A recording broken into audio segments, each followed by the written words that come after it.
दोस्तों आज हम बात करेंगे चेंज इन सप्लाई। तो चेंज इन सप्लाई कब होगा? When other factors change and price remain constant, it is known as change in supply. तो यहाँ पर आप देख सकते हैं कि जैसे कि आपने इससे पहले वाले वीडियो में आपने देखा कि वेरिएशन इन सप्लाई में आपने देखा कि कैसे कीमतों में परिवर्तन होने पर पूर्ति में भी सप्लाई में भी परिवर्तन आएगा। और उससे रिलेटेड दो कॉन्सेप्ट हमने देखा, expansion in supply and contraction in supply.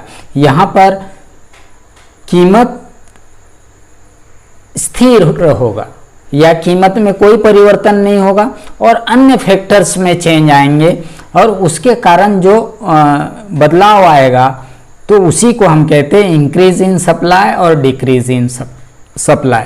When other factors change and price remain constant, it is known as change in supply.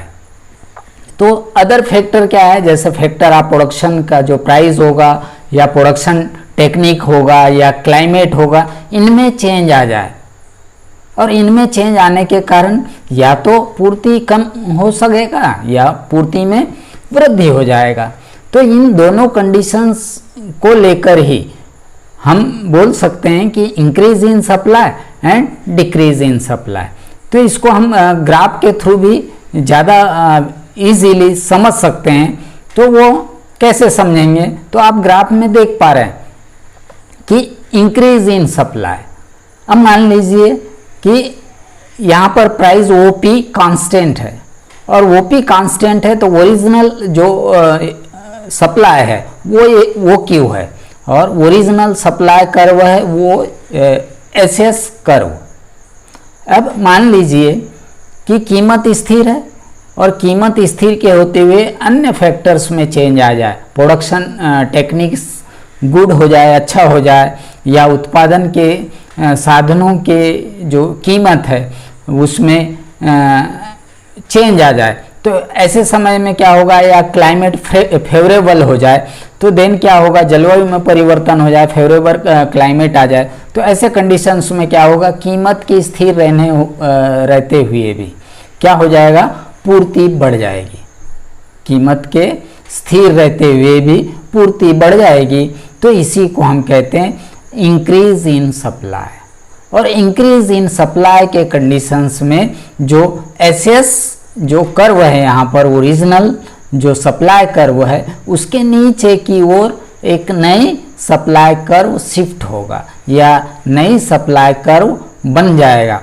तो नई सप्लाई कर्व बनेगा तो यहाँ पर आप देख रहे हैं कि पहले जो सप्लाई था वो क्यू था, अब बढ़कर वो Q1 हो गया है, जबकि यहाँ प्राइस कैसा है? स्थिर है। तो इसी कंडीशंस को हम कहेंगे इंक्रीज इन सप्लाई, पूर्ति में वृद्धि। और पूर्ति में वृद्धि के कंडीशंस में आपने देखा है कि यहाँ पूरा का पूरा जो मांग पूर्ति रेखा है वो शिफ्ट हो रहा है M से N बिंदु की ओर। एक नया सप्लाई कर्व हमको यहाँ पर मिला है S1। तो इस कंडीशन को ही हम कहेंगे इंक्रीज इन सप्लाई, पूर्ति में वृद्धि। जबकि डिक्रीज इन सप्लाई क्या है? कि कीमत की स्थिर रहते हुए अन्य फैक्टर्स में चेंज आए और इसके कारण मांग कम हो जाए। तो ऐसे कंडीशन में क्या हो जाएगा? और ऐसे कंडीशन को ही हम क्या कहेंगे? यदि अन्य बातों के में बदलाव आ जाए और इसके कारण ही सप्लाई में चेंज आ जाए, मतलब सप्लाई कम हो जाए। और सप्लाई कम होने के कंडीशंस में क्या होगा? सप्लाई कर्व शिफ्ट होकर ऊपर की ओर जाएगा। यहाँ आप ग्राफ में देख रहे हैं S2 नया जो हमको सप्लाई कर्व मिल गया है, जबकि ओरिजिनल सप्लाई कर्व S1 जो है वो सप्लाई है और यहाँ पर जो ओरिजिनल सप्लाई है वो क्यू है। अब वो क्यू होने के साथ साथ यदि अन्य फैक्टर्स में चेंज आ जाए और इसके कारण सप्लाई में कमी आ जाता है, सप्लाई कम हो जाता है, OQ से कम होकर OQ2 हो जाता है, मतलब यहाँ सप्लाई या पूर्ति में कमी आई है, तो इसे ही कहते हैं हम डिक्रीज इन सप्लाई। मतलब अन्य बातों में चेंज होने पर जबकि कीमत स्थिर रहे और इसके कारण पूर्ति कम हो जाए तो हम इसे ही कहेंगे पूर्ति में कमी। तो देन चेंज इन सप्लाई या पूर्ति में परिवर्तन के दो प्रकार हैं, इंक्रीज इन सप्लाई जिसको हम पूर्ति में वृद्धि कहेंगे और दूसरा है डिक्रीज इन सप्लाई, पूर्ति में कमी कहेंगे। तो पूर्ति में वृद्धि क्या है, कीमत की स्थिर रहते हुए अन्य बातों के में परिवर्तन होने पर यदि पूर्ति बढ़ जाए, सप्लाई बढ़ जाए तो उसे ही हम कहेंगे पूर्ति में वृद्धि या इंक्रीज इन सप्लाई।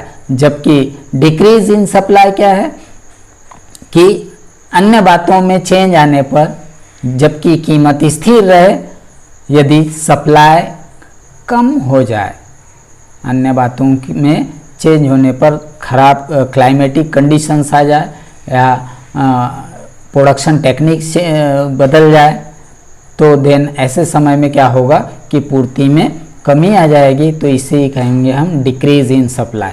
और इंक्रीज इन सप्लाई और डिक्रीज इन सप्लाई दोनों भी कंडीशन में एक नई पूर्ति रेखा हमको मिलेगी या एक नए पूर्ति रेखा पर हम शिफ्ट हो जाएंगे, तो इसे ही हम मांग में पूर्ति में वृद्धि या पूर्ति में कमी कहते हैं। इन दोनों कंडीशन में क्या होगा, हमको एक नई पूर्ति रेखा मिलेगी। जबकि आपने contraction and expansion in supply में देखा था कि पूर्ति रेखा में कोई बदलाव नहीं आएगा, उसी पूर्ति रेखा में केवल बिंदु शिफ्ट होंगे।